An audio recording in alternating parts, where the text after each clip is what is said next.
Kiangana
Mesdames et messieurs, bonjour, bienvenue dans votre émission Actualité Plus, présentée par Lionel Bayon dans votre chaîne préférée que vous aimez tant, que vous chérissez tant, Férozi TV Monde. Clin d'œil spécial à Ombre Jaune. Ombre Jaune, notre sponsor officiel qui nous suit et qui nous soutient constamment. Et clin d'œil spécial à tous les abonnés du monde entier, parce que Férozi Monde, ce n'est pas seulement pour la communauté, mais c'est aussi pour le monde entier. Directement, je cite les États-Unis, la France. Directement, je cite encore la Chine et tous les pays du monde qui nous suivent.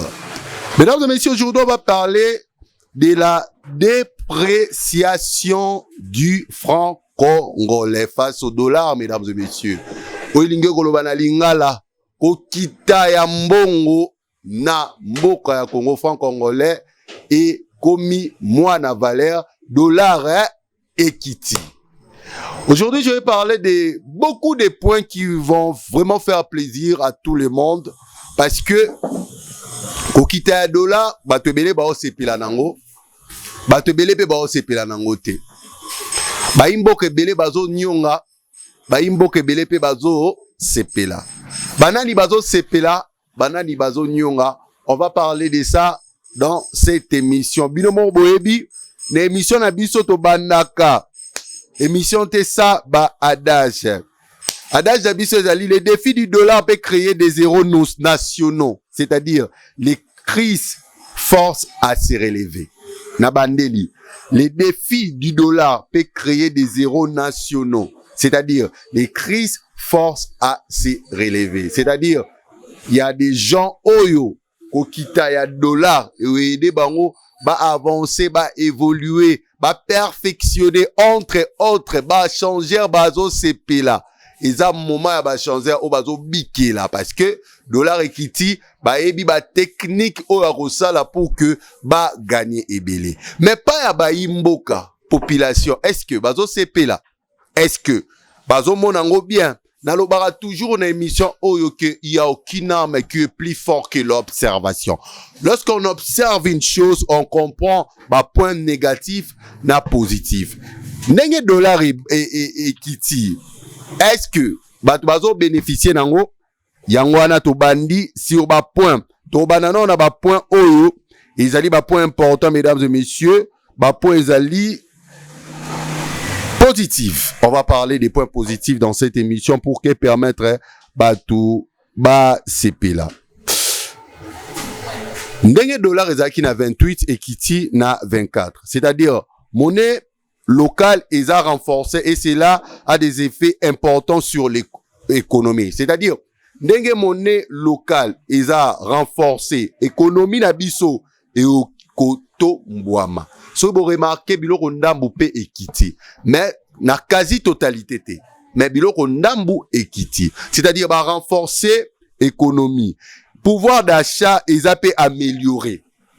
Pouvoir d'achat, c'est-à-dire bah, produits importés, aliments, carburants, électroniques coûtent moins cher actuellement. Biloko eko kita. Ndenge zo kita déjà. Parce que ndenge dollar ekiti, biloko eko kita. Pe carburant na bajo eko ya eko kita pe. Pe ba biloko loko la ba biloko électronique, ba TV tout consort eko kita. Pe parce que pouvoir d'achat ils a amélioré. Bandeko baimboka gouvernement to banda kolela et sala musala. To banda kolela et renforcer. To banda pe kolela et stagner mais et avancer. Le gouvernement na biso et sali moins effort koto économie. Gouvernement na banque basali musala ok dollar et kiti. Pouvoir d'achat est commis amélioré, c'est-à-dire biloko komi ko kita. Et komi ko kita. Koto malamu ezali, il faut qu'on encourager. To petit bravo na ba konzi amboka o ba ko kamba biso. Parce que biloko komi ko kita. To moni moi clair na biloko. Loso ekiti. Ba sardine ekiti. Toko mona moi amélioration koto wana biloko komi ko kita. C'est bon. Et même si biloko ekiti nyonso te, mais to moni au moins biloko ekiti. So biloko ekiti, beaucoup facilité pe batou ba vivre normalement. Ba vivre en paix. Ba vivre pas en harmonie. Eza prison te, ezali mboka. Eza prison te, ezali mboka. Mboka senga batou ba vivre normalement. Déjà moutou. Soka zui 28 000 francs. Sikoyo. 28 000 francs ali likolo à $10 parce que $10 ils en ont 24 000, 24 500. À koko ça la paie l'eau qu'on a 4 000 francs. C'est déjà bon. Mesdames et messieurs, biloko un réseau kita et ça l'a déjà bien. Et ça l'a bien pour que aider batouba améliorer. Moutou déjà, soka simbi 30 000 siko. 30 000 les alikolo à $10. Déjà c'est bon. C'est bon pour l'amélioration et un pouvoir d'achat. Déjà pouvoir d'achat et ça lit quelque chose c'est important. Gouvernement, bravo. Mais il faut biloko kita nyonso po batu ba pema. Parce que ceux qui biloko ezaka ndambo ekiti te tozo comprendre te qui fait quoi. Alors, c'est vraiment important pour que biso to avancer, to évoluer. Toza mboka munene, toza mboka te biloko il faut ezala ba cher te. Il faut pe biloko ezala ya ko kita monnaie locale et dominer pe dollar et kita. Et ça l'important pour que batu ba a avancer. Point où il y a pouvoir d'achat, y a na lobeli, pouvoir d'achat déjà amélioré, ba produit et kiti. Ndambu. Déjà, gouvernement kosala musala pour que ba produit nyonso et kita. Et, bato ba kolananga na États-Unis, na France et tout comme ça. Boye ba que soki boye kin, nege bomona ke mbongo esi la pamba eza sous bongote.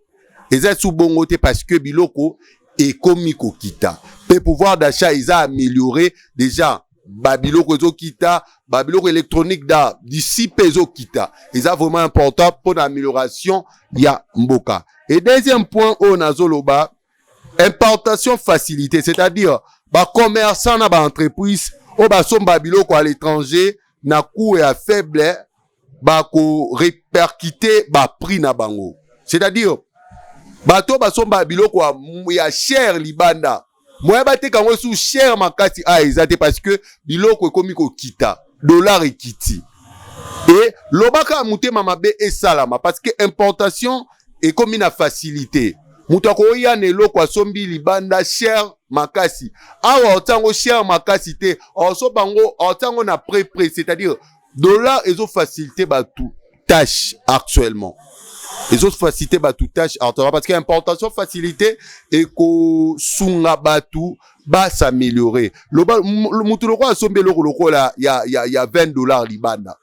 Soit yé nango Olia betango 40-30, alors betango subongo tako betango 25, parce que biloko ezali ya kokita, pe dollar ezali ya kokita. Gouvernement osali vraiment musala ya malamu parce que toza na posa biloko nyonso ekita pour que e faciliter biso tâche ba imboka to vivre na kimia. Parce que na ba émission politique ezala ekake biloko emati, biloko na tango ya Kabila ezalaka boye, na tango ya Tshisekedi ezalaki boye. Au moins tomoni amélioration. Et déjà na amélioration boye ba imboka ba vivre calmement pe ba commerce pe ba activité et ko salama kitoko pe batu ba ko gagner mbongo kitoko. Vraiment gouvernement longonya na ndenge bozo sala musala ezali vraiment bien.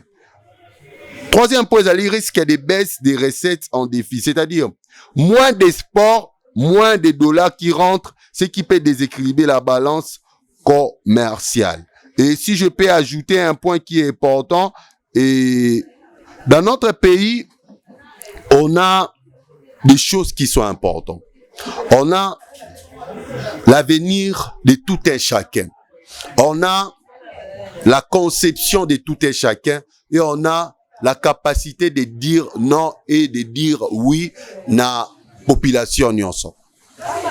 Gouvernement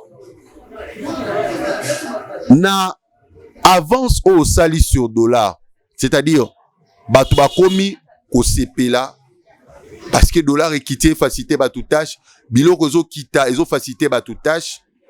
Yeba que ndenge salami bongo dans l'avenir soko zo continuer boy au mona ke makambu o ezali ya politique batu ba wando kipango sou mingité au mona ke ba débat politique batu ba wando kipango sou mingité parce que déjà erozo kitisa dollar ezo jouer na social mboka tolela ka social mboka tolela kolia mboka tolela kolata mboka tolela ka salaire soki déjà dollar ezo kita ezo sunga batu ba évoluer. Soki dollar biloko ezo kita ezo sunga batu ba vivre.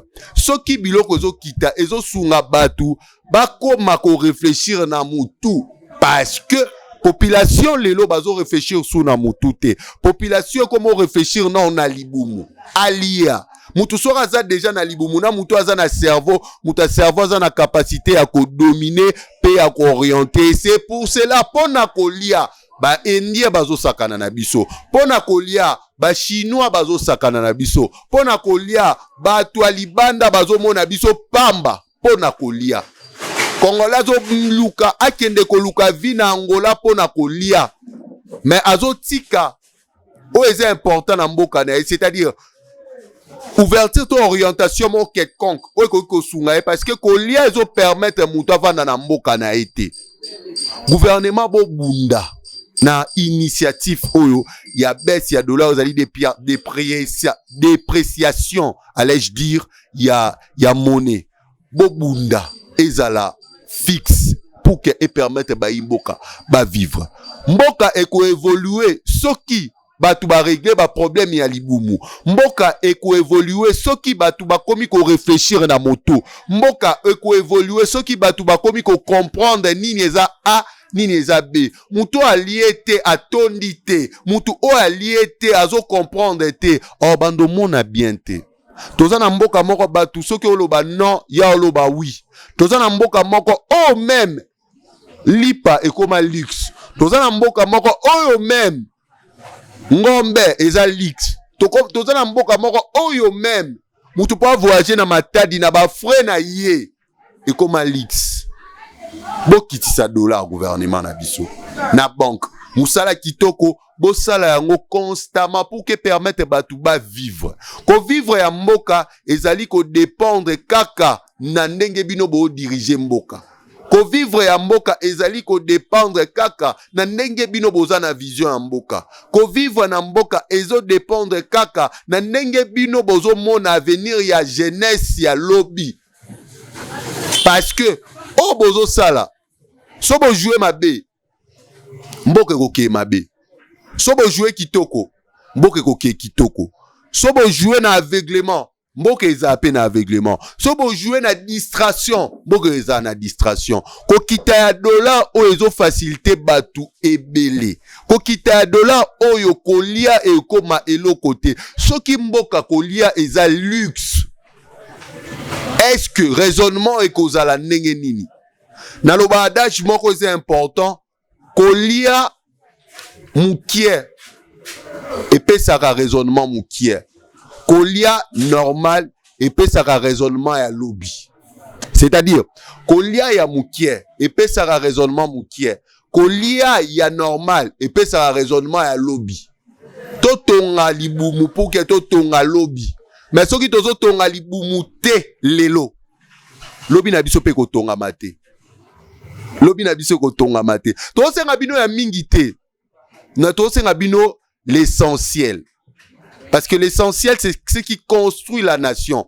L'essentiel, c'est ce qui construit l'avenir. Et l'essentiel, c'est ce qui bâtit tout un peuple n'a espoir quelconque. Président de la République, en complicité avec notre Premier ministre, on vous demande pas beaucoup. On vous demande le peu. C'est-à-dire le peu de vivre, le peu de manger, le peu de comprendre, le peu d'espoir pour l'avenir de tout un chacun. C'est ce qui est important pour nous. Mesdames et messieurs, on parle seulement de ça, mais on parle pas que, si je peux dire, son arroco simplifié, on parle seulement de ça, mais on parle pas que des choses où ils allaient futiles. Je peux pas venir ici pour dire de n'importe quoi, non. Je ne peux pas venir ici pour parler de n'importe quoi, non. Dans cette émission Actualité Plus, on parle des choses qui sont très importantes. Je suis un jeune, naebi ba capacité à ba jeune. Naebi pe ba capacité ya kolia na vie ya mutu. Naebi pe ba capacité à kolata, naebi pe ba capacité à vivre na vie ya mutu. Jeunesse congolaise, eza na posa ya ko vivre bien, ya ko lia bien, ya ko vanda na stabilité, pe ya ko évoluer. Nyonso ane ko sala masoki bino ba kondi bozo gérer kitoko. Soki bino ba kondi bozo tala lobby. Dépréciation ya dollar déjà eza pas pour la population.